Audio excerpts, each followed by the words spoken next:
শিয়াদের জন্মের ইতিহাস যদি আপনি একটু ঘাটাঘাটি করে দেখেন যে শিয়াদের জন্ম আসলে কিভাবে হয়েছে, শিয়া আকিদার উৎপত্তি কোথায়, তাহলে দেখবেন যে কেন্দ্রে আছে একজন ব্যক্তি, তার নাম হচ্ছে ইহুদি আবদুল্লাহ ইবনে সাবা।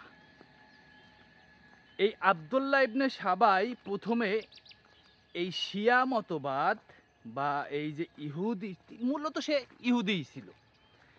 তো ইহুদি সে ছিল, সে দেখলো যে আমি তো আসলে আমার পরিচয় যদি গোপন না করি তাহলে আমি আসলে ইসলামের ভিতরে বিভ্রান্তি ছড়াইতে পারবো না। ইহুদিরা সব সময় কূটকৌশলের হেডমাস্টার ছিল, তারা সব সময় কূটকৌশল করবে, সব সময় বিভ্রান্তি ছড়াবে। আমরা এখনো কিন্তু তাই দেখতে পাইতেছি, তাই না?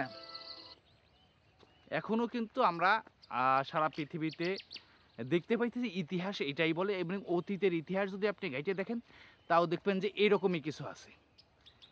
এই ইহুদিরা তারা মনে করেন যে চতুরতা, কুটিলতা, এগুলাতে তারা এক্সপার্ট।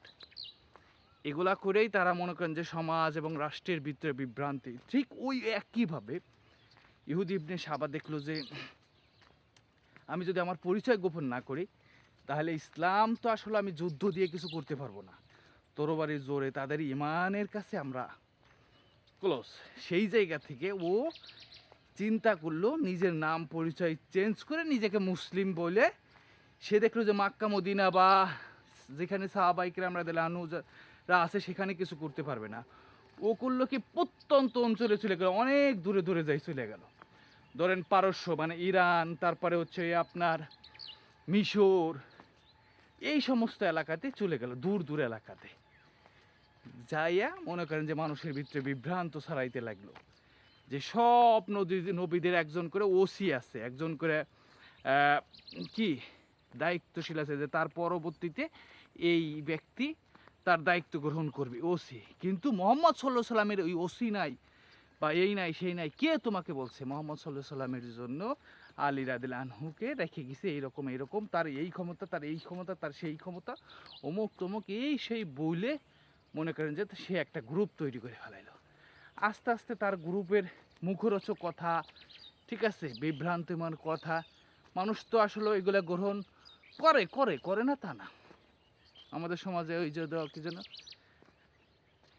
আপনার দেওয়ানবাগের মতো ভণ্ড দাজ্জালের কথা মানুষ বিশ্বাস করছে না, করে নাই?